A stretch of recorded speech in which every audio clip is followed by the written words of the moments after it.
আসসালামু আলাইকুম। আজকে উবার ড্রাইভ করতে গিয়ে এমন একটা অভূতপূর্ব এক ঘটনার সম্মুখীন বা সাক্ষী হলাম, তা ভাবলাম আপনাদের মাঝে শেয়ার করি। তো এর মাঝে একটু চা খেয়ে নিই, কারণ এত জ্যামের মধ্যে ছিলাম যে একটু চা না খেলে আর হচ্ছে না, এবং প্রচুর ক্লান্ত। হাত পা বলতে গেলে লিটারালি খুব ব্যথা করছে। এখন বলি কেন আসলে এই চা খাচ্ছি এখন এই সময়ে, এবং দাঁড়িয়ে হাত পা নাড়ছি। আজকে মূলত প্রথম মাগরিবের নামাজের পরে যখন উবার ড্রাইভ স্টার্ট করি, আমরা চারজন আপুকে এই পিকক স্কোয়ার থেকে মূলত ধানমন্ডিতে ড্রপ করি, রবীন্দ্র সরোবরে। ওনাদের কোনো প্রোগ্রাম হয়তো বা, সেটাই গল্প করছিলেন। স্বভাবজাত এবং নিয়ম কিছু ফলো করি। মূলত আমি কখনো আমার রাইডার বা গেস্ট যারা থাকেন তাদেরকে আমি ভিডিও ফিল্ম করি না, বা তাদের ছবি বা ইত্যাদি কথা আমি ভিডিওতে অ্যাড করি না। ওনারা ড্রপ করার পরে আমি প্লেসে গিয়ে সাধারণত ভিডিওগুলো করি। আচ্ছা, মূল বিষয়টাতে আসি, কেন আসলে এখন এই যে চা খাচ্ছি এখানে রাস্তায় দাঁড়িয়ে দাঁড়িয়ে। এখানে আজকে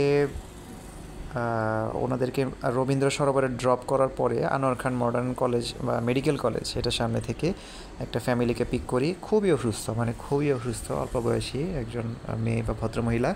ওনার মা এবং ওনার বোন ছিলেন।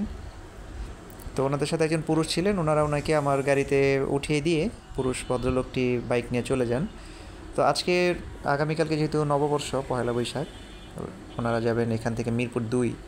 এখন পুরো রাস্তা যে ব্লকড এবং জ্যাম, এই খবর কিন্তু মোটামুটি প্রতি সেকেন্ডে সেকেন্ডে কিন্তু চেঞ্জ হচ্ছে, মানে আপডেট হচ্ছে রাস্তায়। আমরা বুঝতেই পারছি না। এর মধ্যে যেহেতু পেশেন্ট খুবই দুর্বল, মানে উনি বসেও থাকতে পারছে না, তারপরে মানে স্থির থাকতে পারতেছে না, পুরো কান্নাকাটি এক পর্যায়ে। তো তারপর ওনাকে নিয়ে আমরা সবাই রওনা দিই। তো রওনা দেওয়ার এক পর্যায়ে যখন আমরা বিআরবি হসপিটাল পান্থাপথের এখানে আসি, এখানে তো অনেক জ্যাম, মানে মোটামুটি 1.5 ঘন্টা এখানেই ছিলাম, এই আশেপাশের মধ্যে 32-এর আশেপাশে ধানমন্ডি। তো এখানে এসে উনি আর পারছে না। তারপর ওনাকে সাজেস্ট করলাম যে আপনি পিছনে বসছেন ম্যাম, আপনি সামনে সিটটায় বসলে ওইটা হেলানো যায় বা অনেক কমফোর্টেবল, এটাতে বসতে পারেন। তো তারপর ওনার সাথে যে আপুটা ছিল উনি বললেন যে হ্যাঁ ভাইয়া একটু হেল্প করেন।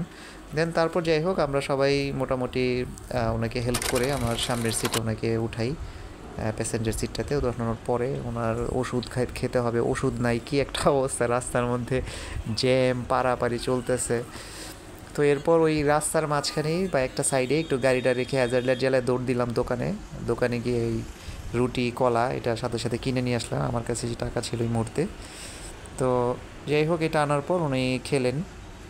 তো খাওয়ার পর ওষুধটা খেলেন, ওষুধ খাওয়ার পর মোটামুটি একটু স্বস্তি বোধ করলো। তো এই অবস্থায় এরপর যখন ওনাকে ড্রপ করলাম, এরপরও প্রায় 1.5 ঘন্টা লাগছে সে মিরপুর 2 যেতে। মোট টোটাল বলতে গেলে 3.5 ঘন্টার মতো শুধু মিরপুর যেতেই। তো এরপর ওনারা অনেক থ্যাঙ্কফুল বললেন, ব্যাপারটা খুব ভালো লাগলো জিনিসটা। তবে ওনার আসলে খুব কষ্ট হয়েছে এই রাস্তাঘাটের যে অবস্থা। আর এখন যে চিত্র দেখতে পাচ্ছেন এটা কিন্তু ধর্মঘটের, এর আগে কিন্তু যে ভিডিওটা দিয়েছে এটা কিন্তু সে ধর্মঘটের ভিডিও। তো এটাও অ্যাড করে দিলাম আপনাদের সাথে।